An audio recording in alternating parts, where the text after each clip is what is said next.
Hey guys, today I'm back to talk about things that I've read, that I've watched, and everything in between in March. So I'm going to start off with the physical books and then we'll go on with the other stuff. So the first thing I wanted to talk about is Homegoing by Yagyasi. I don't know how to say that name, I'm sorry.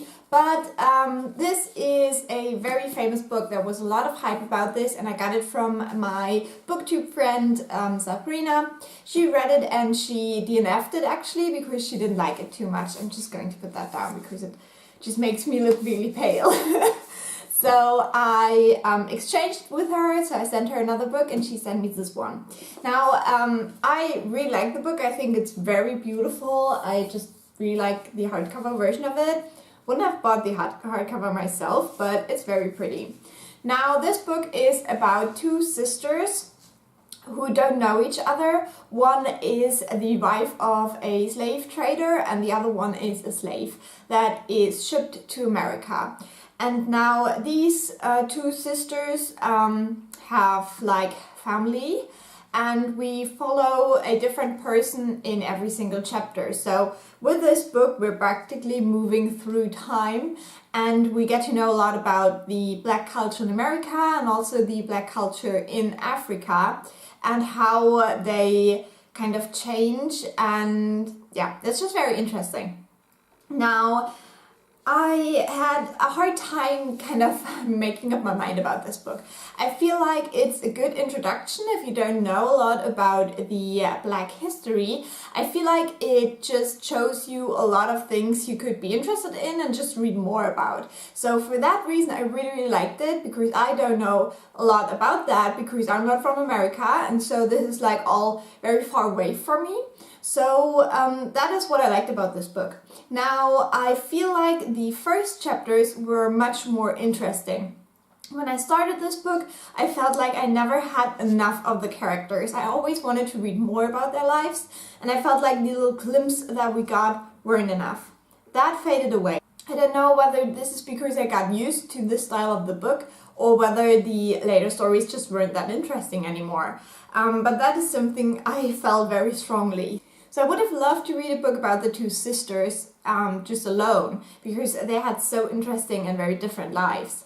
But yeah, apart from that, there were a few chapters that just weren't so interesting or that were just very hard to get into just because you started something completely new. And yeah, sometimes you were like, okay, now I really want to read from the kid just to know what happened with the adult after the chapter. Yeah, I don't know, it wasn't my favorite book, but it was a good start, I would say. So I gave this in general about 4 stars. And I liked it, but I didn't love it.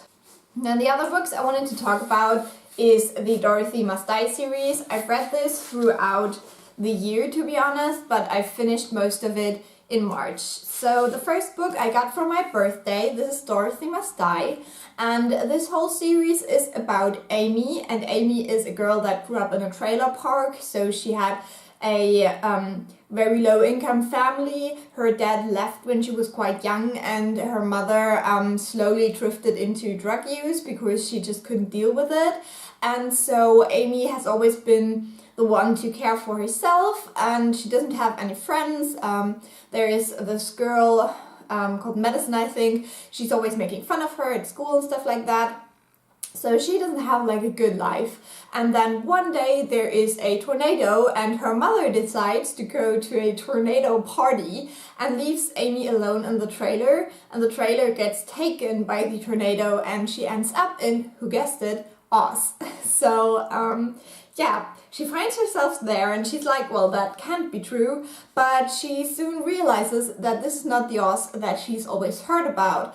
Like, there is a lot of fear. She meets that one little munchkin who is like a very troubled girl, and yeah, there's weird punishments and weird rules, and so this is all the case because Dorothy actually returned to Oz and decided to take reign herself, and she turned evil, kind of. So in this series we follow Amy, who is now in Oz and tries to kill Dorothy so that Oz can go back to its usual beauty. So I really love this. Now the first thing is, this is book 1. This is almost 500 or over 500 pages. This is book 2 and this is almost 300 pages, or like 300 pages. So they just get tiny. Like, the other books are just so tiny compared to it, and that really annoyed me because I just feel like they were ripping me off, because why isn't that 3 books, you know? Like, I don't get it. Also because of that, I feel like the first book has the most depth.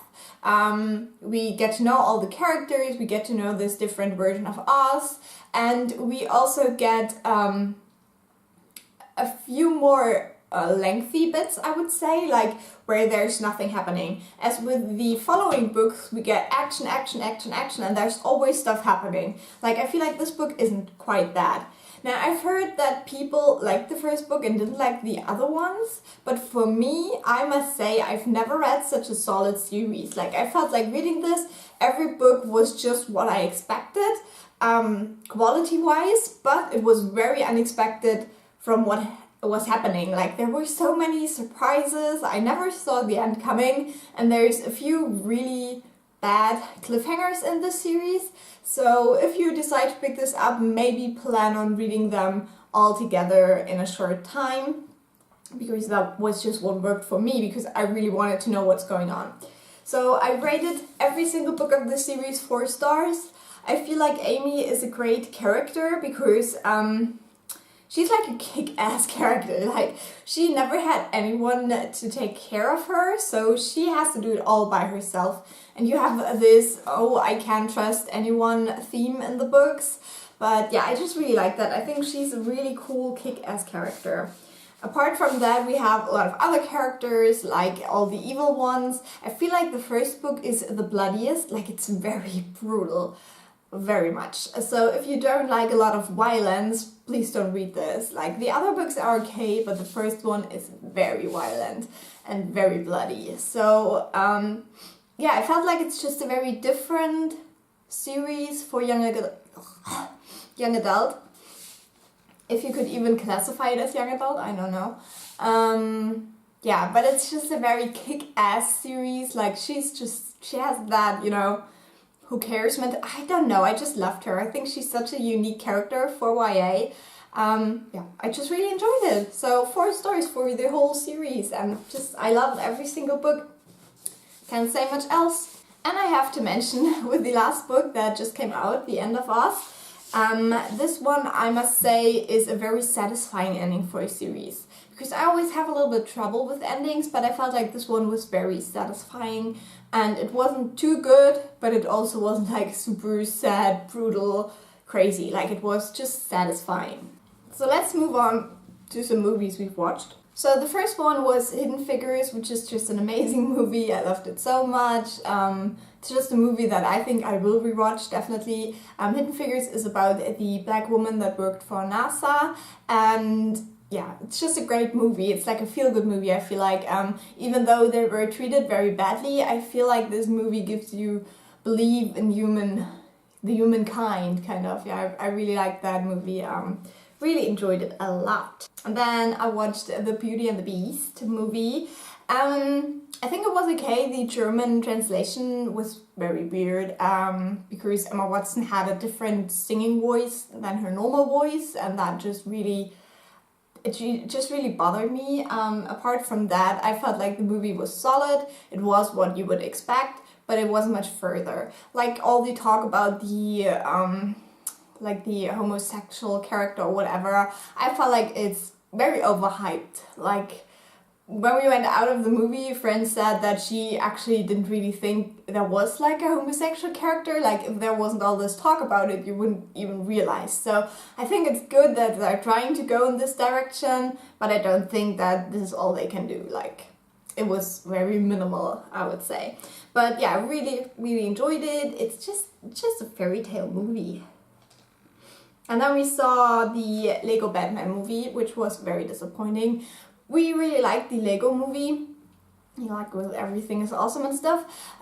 So I guess that was such a huge surprise that the Batman movie was rather a disappointment. It's not that it was boring, but it just lacked something.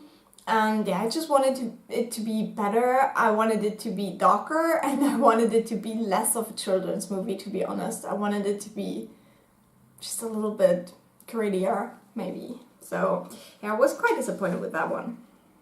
And then we watched John Wick 2, Chapter 2, which I really liked. I love the John Wick movie.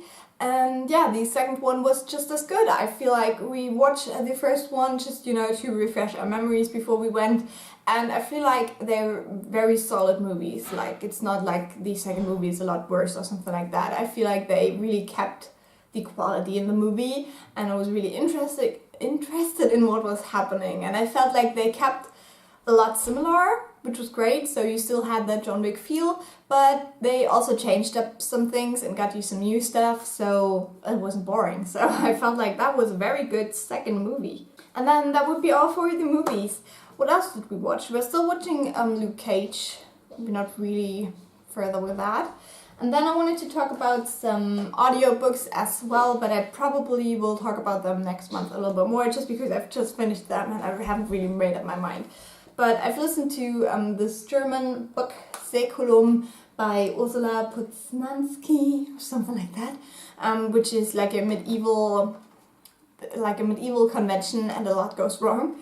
That was interesting. And then a Swiss author, Alex Capus, and this has an English title as well, but I forgot. But yeah, this was very interesting. I really like this. This is actually a story about 3 people that actually existed. One is Felix Bloch, who was a physicist. Then there is Emile Guérin, who discovered Troy and stuff like that with Schliemann. And then there is Laura Doriano, which was the only woman that was shot during the Mussolini times. So that was quite interesting that these were actual people. But as I said, I will probably talk about these more next time. I think that's all I wanted to mention. I wanted to show you my currently reading pile. So what I'm currently reading is the Lunar Chronicles. Probably next month I will have returned these to the library so I can show you. But these are the German editions. This is Scarlet and this is Cress. Yeah, so this will be what I will talk about next month. So that's all for this video. I hope you enjoyed it. I hope it wasn't too long, and I will talk to you soon. Bye!